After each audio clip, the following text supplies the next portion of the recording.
ప్రియమైన దేవుని బిడ్డలారా, యేసయ్య నామములో హృదయ అంతరంగం నుంచి మీకు శుభవందనాలండి. మన దేవుడు సర్వశక్తిమంతుడైన దేవుడు. ఆయన వల్ల ఏమైనా అవును. ఆయన గొప్ప దేవుడండి. ఆకాశానికి భూమికి సర్వాధికారం కలిగిన దేవుడు. ఉపయోగము లేని పాత్రను, ఉపయోగము లేని వ్యక్తిని ఉపయోగించే దేవుడు ఆయన. అపోస్తులుడైన పౌలు తిమోతికి వ్రాసిన 2వ పత్రిక 4వ అధ్యాయం 11వ వాక్యాన్ని చదువుకుని ఈ రోజు కొరకు మనం ప్రార్థన చేద్దామండి. లూకా మాత్రమే నా యొద్ద ఉన్నాడు, మార్కును వెంట పెట్టుకుని రమ్ము, అతడు పరిచారము నిమిత్తము నాకు ప్రయోజనకరమైన వాడు. దేవుని బిడ్డలారా, అపోస్తులుడైన పౌలు తిమోతికి ఇక్కడ రాస్తున్నాడు చూడండి. ఏమని? మార్కు నాకు పరిచారములు, దేవుని యొక్క సేవలో చాలా ఉపయోగకరమైన వ్యక్తి అని రాస్తున్నాడు. ఇదే పరిశుద్ధ పౌలు అపోస్తులుల కార్యములు 15వ అధ్యాయం 36 నుంచి మనం చదివినట్లయితే అపోస్తులుడు పౌలు అక్కడ చెప్తున్నాడు చూడండి. మార్కు సేవలో, పరిచారములో నాకు అంత ప్రయోజనమైన పాత్ర కాదు, అంత ప్రయోజనమైన వ్యక్తి కాదు అని ఆయన అంటున్నాడు. దేవుని బిడ్డలారా, కానీ 2 తిమోతిలకు రాసిన పత్రికలో మనం చదివేటప్పుడు అదే మార్కును గురించి పౌలు చెప్తున్నాడు చూడండి. నాకు చాలా ప్రయోజనకరమైన వ్యక్తిగా ఉంటున్నాడు మార్కు అని రాస్తున్నాడు. ఏమండి దానికి కారణం?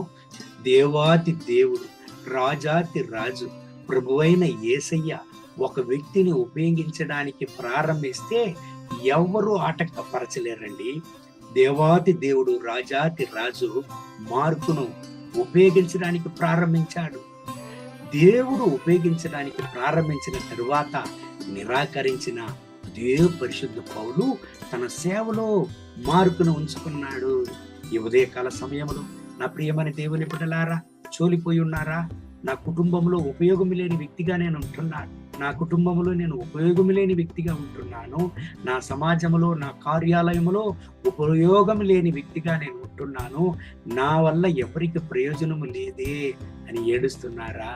అనేక మంది ద్వారా మీరు నిరాకరింపబడినారా? ప్రియమైన దేవుని బిడ్డలారా, చోలిపోకండి. ఎవ్వరు మిమ్మల్ని నిరాకరించినా యేసయ్య మిమ్మల్ని ఉపయోగించడానికి ప్రారంభిస్తే, ఎవరైతే నిరాకరించారో, ఏ స్థలంలో మీరు నిరాకరింపబడారో అదే స్థలంలో మీరు ఉపయోగింపబడతారు అనే సత్యాన్ని మీరు గ్రహించండి.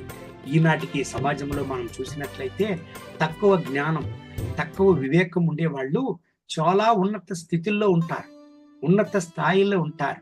నాకు అన్ని తెలుసు, నాకు అన్ని తెలుసు అనేవాళ్ళు ఏమి లేకుండా ఉంటారు. దీనికి కారణం ఏమండి?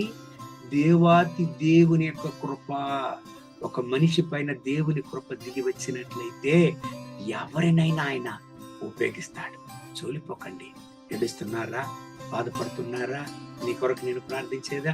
పరిశుద్ధ ప్రభువా, ఈ ఉదయకాల సమయంలో నాతో కూడా ఏకీభవించి ప్రార్థించే నా ప్రియ సహోదరుల కొరకు ప్రార్థన చేస్తున్నాను. వాళ్ళను ముట్టండి, సహాయం చేయండి, విడుదల చేయండి. నా దేవా, ఏ స్థలంలో అయితే వీళ్ళు నిరాకరింపబడారో అదే స్థలంలో ఉపయోగించండి. నా రక్షక, వీళ్ళను ఉపయోగించి హెచ్చించండి, సాక్ష్యంగా నిలపండి. వీళ్ళ యొక్క పోరాటాలను మార్చండి, వీళ్ళ కన్నీటిని తొడవండి. ఎక్కడైతే వీళ్ళు అవమాన పొందారో అదే స్థలంలో హెచ్చించండి, జీవంగల సాక్ష్యంగా నిలపండి. మహిమ, ఘనత, స్తుతి మీకే. యేసయ్య నామములో వేడుకుంటాము తండ్రి. Amen. Amen. May God bless you. Have a blessed day.